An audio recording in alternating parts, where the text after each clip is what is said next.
Welcome to the Tech Egg. Don't get scrambled. Enjoy the video.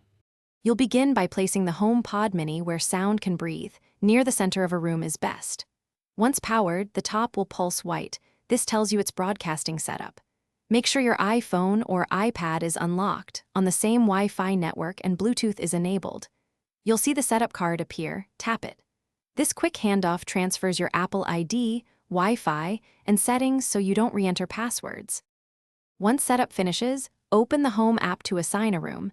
This matters because Siri uses room context for smart home commands. Make sure you decide on personal requests. Enable them only if you trust everyone in the household.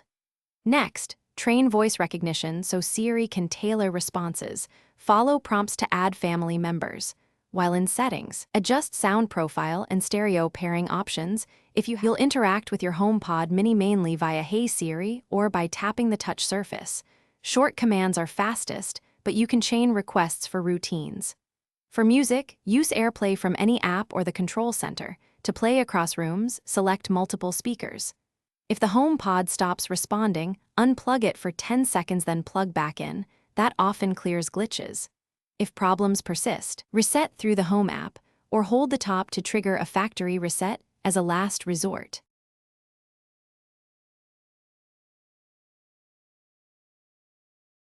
Thanks for watching. Consider subscribing if I helped unscramble your problems.